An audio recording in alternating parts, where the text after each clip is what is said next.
नमस्कार दोस्तों, एग्जाम का अंक चैनल पे आपका स्वागत है। मैं हूं केदारनाथ मिश्रा। दोस्तों, यह समय हमारी डेली करंट अफेयर्स की वीडियो का है।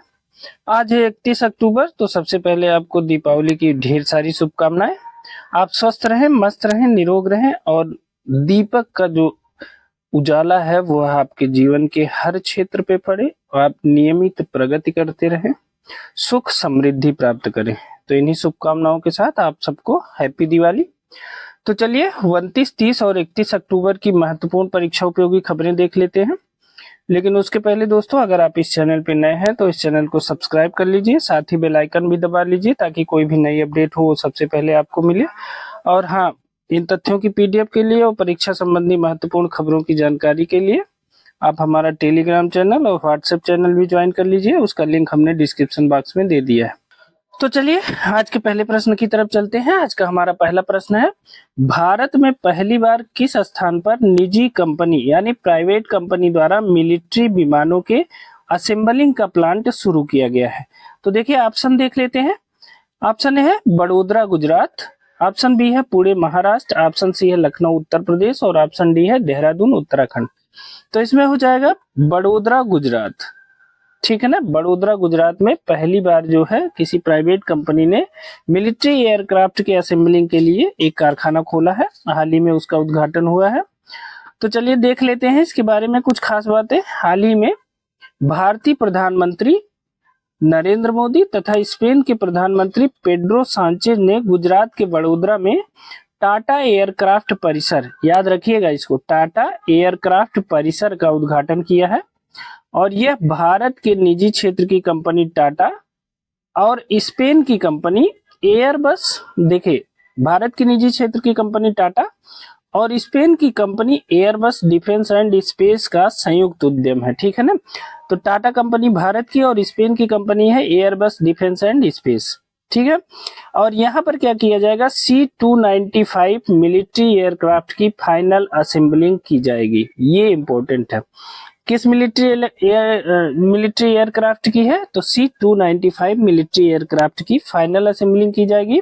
और देखिए यहाँ पर जो है 40 विमानों की असेंबलिंग की जाएगी और 16 पूर्ण रूप से तैयार विमान सीधे स्पेन से आएंगे। मतलब कुल 56 विमानों का जो है समझौता हुआ है। तो 40 विमानों की फाइनल असेंबलिंग की जाएगी यहाँ पे। ठीक है ना। अब देखिए सबसे खास बात यह है कि ऐसा पहली बार हुआ है कि जब किसी प्राइवेट कंपनी को किसी मिलिट्री एयरक्राफ्ट की फाइनल असेंबलिंग का जिम्मा दिया गया है। ऐसा पहली बार हुआ है। और बड़ोदरा गुजरात में जो टाटा एयरक्राफ्ट कॉम्प्लेक्स का जो उद्घाटन हुआ है, वहां C-295 विमानों की फाइनल असेंबलिंग की जाएगी। और यह भारत की कंपनी टाटा और स्पेन की कंपनी के बीच में ये समझौता हुआ है। ठीक है। तो इस पॉइंट को याद रखिएगा, ये परीक्षा की दृष्टि से बहुत इंपॉर्टेंट है। चलिए नेक्स्ट देख लेते हैं। आज का हमारा दूसरा प्रश्न है, हाल ही में चर्चा में रहे चिराग चिकारा का संबंध किस खेल से है? हाल ही में चर्चा में रहे चिराग चिकारा का संबंध किस खेल से है? तो ऑप्शन ए है हॉकी, ऑप्शन बी है गोल्फ, ऑप्शन सी है कुश्ती और ऑप्शन डी है भाला फेंक। तो देखिए चिराग चिकारा का जो संबंध है वो है कुश्ती से। कुश्ती से इनका संबंध है। अब ये चर्चा में क्यों रहे, चलिए देखते हैं। देखिए चिराग चिकारा भारतीय रेसलर हैं। क्या है? चिराग चिकारा जो है भारतीय रेसलर हैं और इन्होंने हाल ही में अंडर 23 रेसलिंग वर्ल्ड चैंपियनशिप 2024 में, क्या अंडर 23 रेसलिंग वर्ल्ड चैंपियनशिप 2024 में 57 किलोग्राम फ्री स्टाइल कैटेगरी में स्वर्ण पदक अपने नाम किया है। किसमें किया है? अंडर 23 रेसलिंग वर्ल्ड चैंपियनशिप 2024 में 57 किलोग्राम फ्री स्टाइल कैटेगरी में स्वर्ण पदक अपने नाम किया है। किसने? चिराग चिकारा ने। अब देखिए इसका आयोजन कहाँ हुआ? किसका आयोजन? अंडर 23 रेसलिंग वर्ल्ड चैंपियनशिप 2024 का आयोजन कहाँ हुआ? तो इसका आयोजन हुआ है तिराना अल्बानिया में। कहाँ हुआ? तिराना अल्बानिया में। तो आपको पता चल गया। आप ये तो जरूर याद रखिए कि चिराग चिकारा किस खेल से संबंधित है? तो वह संबंधित है कुश्ती से। ठीक है। नेक्स्ट देख लेते हैं। हाल ही में जापान पैरा बैडमिंटन इंटरनेशनल 2024 में स्वर्ण पदक जीतने वाले खिलाड़ी हैं। हाल ही में जापान पैरा बैडमिंटन इंटरनेशनल 2024 में स्वर्ण पदक जीतने वाले खिलाड़ी कौन है? तो ऑप्शन ए है चिराग शेट्टी, ऑप्शन बी है तरुण मन्नेपल्ली, ऑप्शन सी है तस्नीम मीर और ऑप्शन डी है सुकांत कदम। तो देखिए, जापान पैरा बैडमिंटन इंटरनेशनल 2024 में स्वर्ण पदक जीतने वाले जो खिलाड़ी हैं वो है सुकांत कदम। ठीक है ना, डी ऑप्शन सही है। व्याख्या देख लेते हैं। देखिए, सुकांत कदम ने जापान पैरा बैडमिंटन इंटरनेशनल 2024 के मेंस सिंगल इवेंट में भारत के तरुण को हराकर स्वर्ण पदक अपने नाम किया। ठीक है ना, किसने? सुकांत कदम ने।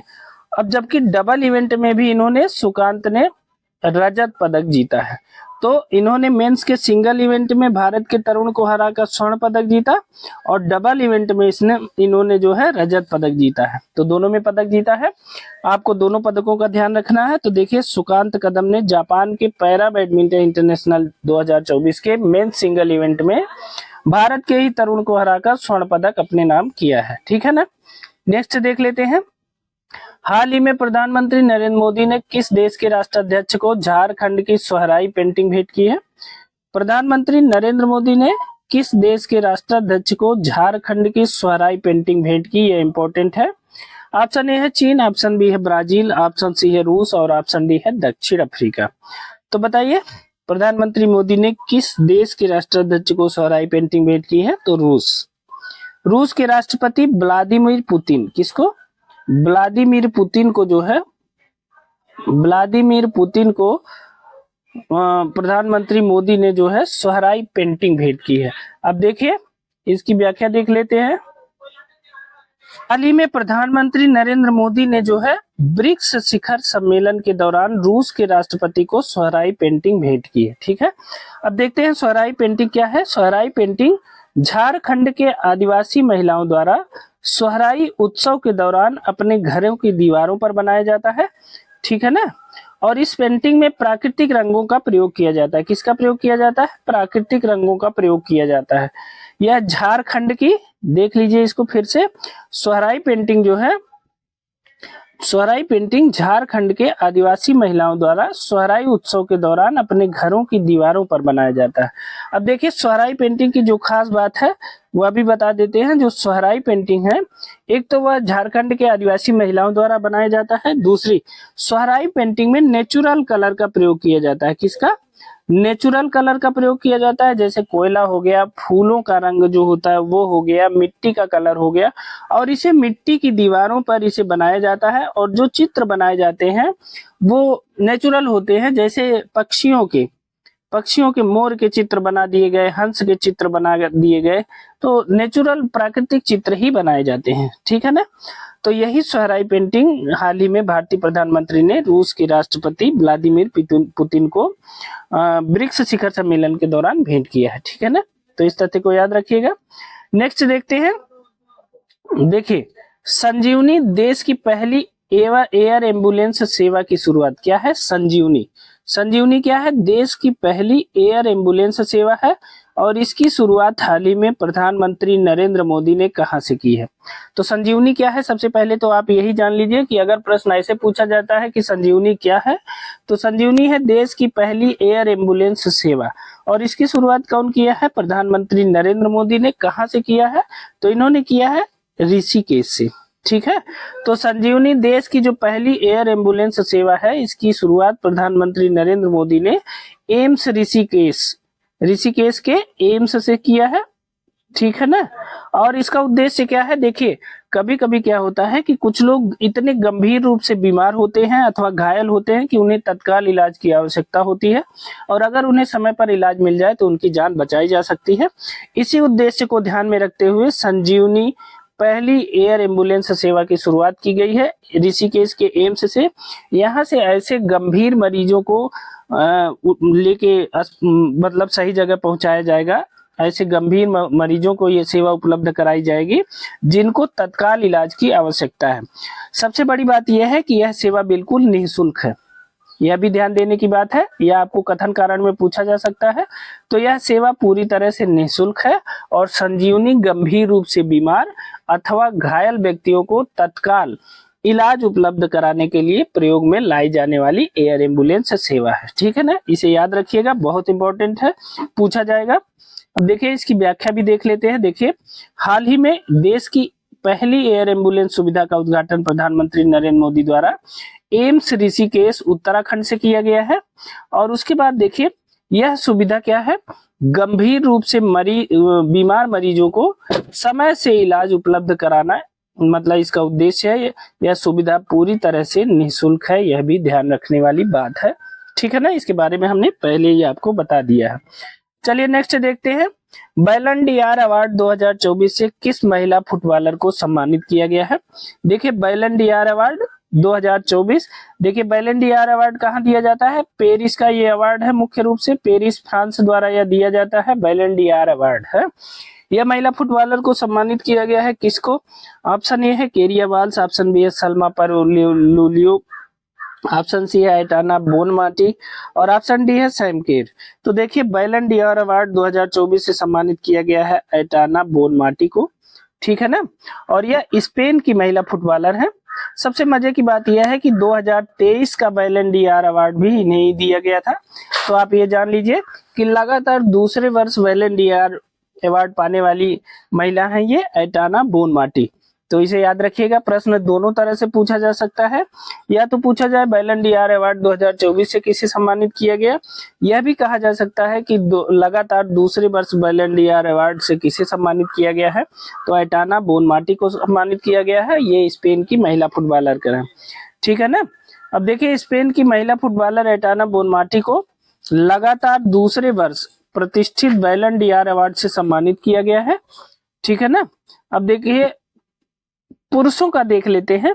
पुरुषों का बैलन डीआर अवार्ड स्पेन के ही फुटबॉलर रोड्री को प्रदान किया गया है। ठीक है, यह भी जान लीजिए कि पुरुषों का जो बैलन डीआर अवार्ड है उसे स्पेन के ही फुटबॉलर रोड्री को प्रदान किया गया है और यह उनका पहला पुरस्कार है, यह भी ध्यान देने वाली बात है। तो मतलब महिला और पुरुष दोनों बैलन डीआर अवार्ड जो है स्पेन के खिलाड़ियों को गया है। स्पेन की महिला खिलाड़ी एटाना बोनमाटी को दिया गया है और पुरुष श्रेणी में स्पेन के ही फुटबॉलर रोड्री को बैलन डीआर अवार्ड प्रदान किया गया है। खास बात यह है कि रोड्री का यह पहला ही पुरस्कार है, जबकि बोनमाटी को लगातार दूसरे वर्ष यह पुरस्कार दिया गया है। ठीक है, नेक्स्ट देखते हैं, आज का 7वां हमारा महत्वपूर्ण तथ्य है, 29 अक्टूबर को मनाए गए 9th आयुर्वेद दिवस की थीम क्या है। क्या है, 29 अक्टूबर को मनाए गए 9th आयुर्वेद दिवस की थीम क्या है। ऑप्शन ए है Indian innovation Ayurveda, option b है आयुर्वेद प्राचीन चिकित्सा पद्धति को आगे बढ़ाना, ऑप्शन सी है Ayurveda innovation for global health और ऑप्शन डी है उपयुक्त में से कोई नहीं। तो देखिए 29 अक्टूबर को जो मनाया गया है 9th आयुर्वेद दिवस, उसकी थीम है Ayurveda innovation for global health. ठीक है, इस तथ्य को याद रखिएगा, 29 अक्टूबर को मनाए गए 9वें आयुर्वेद दिवस की थीम है Ayurveda innovation for global health. ठीक है ना, देखिए 9वें आयुर्वेद दिवस की जो थीम है वो क्या है, Ayurveda innovation for global health, इसे याद रखेंगे।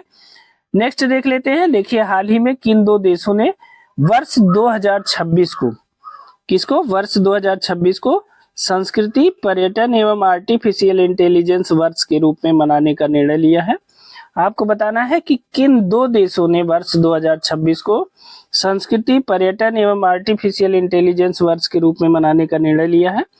तो ऑप्शन देख लेते हैं, देखिए भारत और रूस ने, ऑप्शन बी है भारत और अमेरिका ने, ऑप्शन सी है भारत और स्पेन ने और ऑप्शन डी है भारत और जापान ने। तो देखिए भारत और स्पेन ने जो है वर्ष 2026 को संस्कृति पर्यटन और आर्टिफिशियल इंटेलिजेंस के रूप में मनाने का निर्णय लिया है। अभी हमने आपको ऊपर बताया कि स्पेन के जो प्रधानमंत्री हैं वो पेड्रो सांचेज, वो भारत आए थे। कई समझौते पर भारत और स्पेन के बीच समझौता हुआ है कई मुद्दों को लेकर। तो उसी बीच में भारत और स्पेन ने जो है यह भी एक निर्धारित किया कि वर्ष 2026 के संस्कृति पर्यटन एवं आर्टिफिशियल इंटेलिजेंस के वर्ष के रूप में हम दोनों मनाएंगे। स्पेन में भारत की संस्कृति का प्रचार किया जाएगा और भारत में स्पेन की संस्कृति को बढ़ावा दिया जाएगा। ठीक है, तो यह तथ्य याद रखिएगा। प्रश्न को फिर से देख लीजिए, हाल ही में किन दो देशों ने वर्ष 2026 को संस्कृति, पर्यटन एवं आर्टिफिशियल इंटेलिजेंस वर्ष के रूप में मनाने का निर्णय लिया है? तो वह है भारत और स्पेन। ठीक है, नेक्स्ट देख लेते हैं। हाल ही में देश के पहले राइटर विलेज का उद्घाटन किस राज्य में किया गया है? एक नए तरह का विलेज है, पहले राइटर विलेज है ये, ठीक है ना। राइटर का मतलब WRITER है, लेखक। लेखक गांव का उद्घाटन किस राज्य में किया गया है? देश का पहला है ये, इसलिए इंपॉर्टेंट है। तो देश के पहले राइटर विलेज का जो उद्घाटन है वह किया गया है उत्तराखंड में। कहाँ किया गया है? उत्तराखंड में। और यह है देहरादून से 24 किलोमीटर की दूरी पर यह गांव है। क्या है? देहरादून से 24 किलोमीटर की दूरी पर यह गांव है, जहां पे देश के पहले राइटर विलेज का उद्घाटन किया गया है। आप जानते हैं कि एक राइटर को जो प्राकृतिक स्थिति है, प्राकृतिक वातावरण है, शांत वातावरण है, ऐसे स्थान की आवश्यकता होती है जहां उसके अच्छे विचार पनपते हों। भीड़ भाड़ वाली जगहों, शोरगुल वाली जगहों पे राइटर को बहुत असुविधा होती है। तो ऐसे शांत स्थल, मनोरम और प्राकृतिक वातावरण के बीच में एक गांव का निर्माण किया गया है, जिसे राइटर विलेज का नाम दिया गया है, और यह उत्तराखंड के देहरादून के पास में स्थित है। ठीक है, तो देश के पहले राइटर विलेज का उद्घाटन कहाँ किया गया? उत्तराखंड में किया गया है। देखिए, इसकी व्याख्या भी दी है। देश के पहले राइटर विलेज का उद्घाटन, देश के पहले राइटर विलेज का उद्घाटन देहरादून उत्तराखंड में किया गया है। इसका स्थान है देहरादून से 24 किलोमीटर की दूरी पर है। सबसे खास बात, इसका उद्घाटन किसने किया है? तो इसका उद्घाटन किया है पूर्व राष्ट्रपति रामनाथ कोविंद, और उत्तराखंड के राज्यपाल लेफ्टिनेंट जनरल गुरमीत सिंह ने इसका उद्घाटन किया। किसने किया? पूर्व राष्ट्रपति रामनाथ कोविंद ने, और उत्तराखंड के राज्यपाल लेफ्टिनेंट जनरल गुरमीत सिंह ने इसका उद्घाटन किया है। ठीक है ना। नेक्स्ट देख लेते हैं। किस महापुरुष की जन्म जयंती 31 अक्टूबर को राष्ट्रीय एकता दिवस के रूप में मनाया जाता है? आपको बताना है कि किस महापुरुष की जन्म जयंती 31 अक्टूबर यानी आज की तिथि को राष्ट्रीय एकता दिवस के रूप में मनाया जाता है। ऑप्शन ए है अबुल कलाम आजाद, ऑप्शन बी है जवाहरलाल नेहरू, ऑप्शन सी है सरदार वल्लभ भाई पटेल, और ऑप्शन डी है लाल बहादुर शास्त्री। तो आपको पता है कि 31 अक्टूबर सरदार वल्लभ भाई पटेल का जन्म दिवस है, और इनके जन्म दिवस को ही राष्ट्रीय एकता दिवस के रूप में मनाया जाता है। सबसे खास बात यह है कि आप जानते हैं कि गुजरात के केवड़िया नामक स्थान पर स्टैचू ऑफ यूनिटी का निर्माण किया गया है, जो सरदार वल्लभ भाई पटेल के ही सम्मान में किया गया है। यह भारत की सबसे ऊंची मूर्ति है, 182 मीटर ऊंची। ठीक है, तो स्टैचू ऑफ यूनिटी की स्थापना सरदार वल्लभ भाई पटेल की स्मृति में ही की गई है, 182 मीटर ऊंची, गुजरात के केवड़िया नामक स्थान पर किया गया है। और इन्हीं के मतलब सरदार वल्लभ भाई पटेल के जन्म दिवस को ही राष्ट्रीय एकता दिवस के रूप में मनाया जाता है। ठीक है, 31 अक्टूबर को केवड़िया में विभिन्न कार्यक्रम भी आयोजित किए जाते हैं जो राष्ट्रीय एकता से संबंधित होते हैं। ठीक, अब देखिए व्याख्या देख लेते हैं। देखिए, देशी रियासतों के एकीकरण द्वारा भारत के वर्तमान स्वरूप का निर्धारण करने वाले, आप जानते हैं कि देशी रियासतों के एकीकरण में इनका कितना बड़ा योगदान था। आज का जो हम भारत देखते हैं वो सरदार वल्लभ भाई पटेल का ही बनाया हुआ भारत है। तो देशी रियासतों के एकीकरण द्वारा भारत के वर्तमान स्वरूप का निर्धारण करने वाले लौह पुरुष के नाम से विख्यात सरदार वल्लभ भाई पटेल की जन्म जयंती 31 अक्टूबर को राष्ट्रीय एकता दिवस के रूप में मनाया जाता है। ठीक है ना। इन्हीं के नाम पर 182 मीटर ऊंची स्टैचू ऑफ यूनिटी का निर्माण गुजरात के केवड़िया में किया गया है। किसका निर्माण? स्टैचू ऑफ यूनिटी का निर्माण गुजरात के केवड़िया में किया गया है, यह भी याद रखिएगा। चलिए नेक्स्ट देख लेते हैं कि हाल ही में फिजी के सर्वोच्च नागरिक सम्मान companion of the order of the Fiji से किसे सम्मानित किया गया है? तो ऑप्शन ए है योगी आदित्यनाथ को, ऑप्शन बी है जगदीप धनखड़ को, ऑप्शन सी है श्री श्री रविशंकर को, और ऑप्शन डी है नितिन गडकरी को। तो देखिए, फिजी का जो सर्वोच्च नागरिक सम्मान है companion of the order of the Fiji से किसे सम्मानित किया गया है? तो यह श्री श्री रविशंकर को सम्मानित किया गया है। देखिए, श्री श्री रविशंकर के बारे में जान लीजिए आप। यह एक आध्यात्मिक गुरु हैं और इनकी एक संस्था है आर्ट ऑफ लिविंग। क्या है?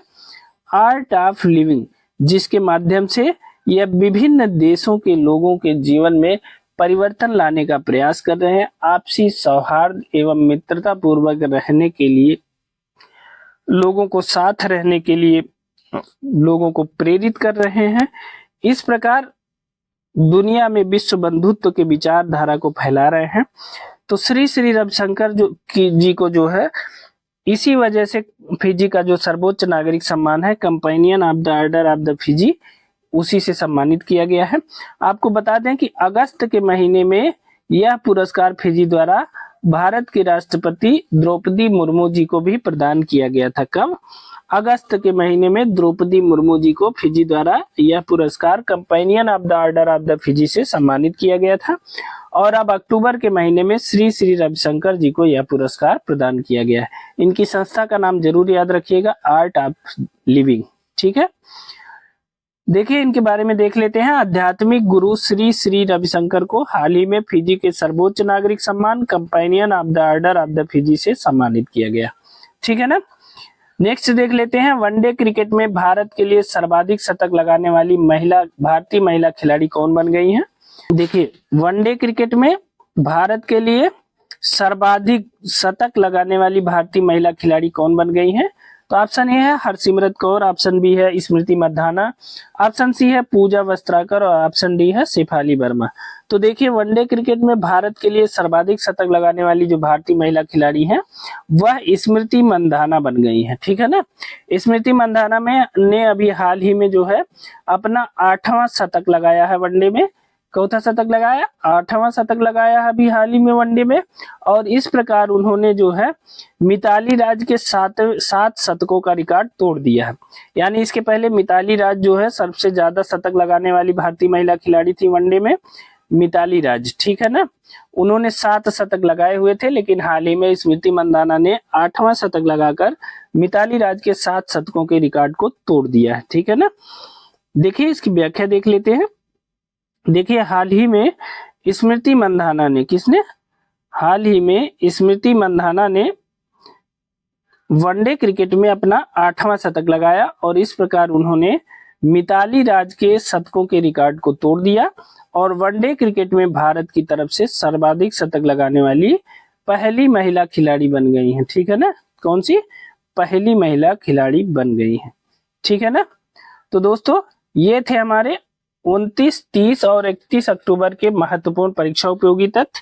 ये तथ्य आपको कैसे लगे हमें कमेंट करके जरूर बताइएगा। साथ ही अगर आपको इन तथ्यों के पीडीएफ चाहिए तो आप हमारा टेलीग्राम चैनल और व्हाट्सएप चैनल ज्वाइन कर लीजिए, वहां से आप इन तथ्यों की पीडीएफ प्राप्त कर सकते हैं। दोस्तों अगर आप इस चैनल पर नए हैं तो इस चैनल को सब्सक्राइब जरूर कर लीजिए, साथ ही बेल आइकन भी दबा लीजिए ताकि कोई भी नई अपडेट हो तो वो सबसे पहले आपको मिले। और हाँ, आज है 31 अक्टूबर, आज है दिवाली का पर्व, तो आप सबको हैप्पी दिवाली। आराम से दिवाली मनाइए, खूब सारी मिठाइयाँ खाइए, खुशी खुशी लोगों के साथ व्यवहार करिए, अच्छे से रहिए और आपके जीवन के हर कोने में यह दीपक का प्रकाश पहुंचे और आप जीवन के पथ को सुचारू रूप से जीवन के पथ पे आप सुचारू रूप से अग्रसर हों, यही हमारी शुभकामनाएं हैं। आपको इस वर्ष ढेर सारी सफलताएं प्राप्त हो। इन्हीं शुभकामनाओं के साथ आप सबको हैप्पी दिवाली। बहुत बहुत धन्यवाद।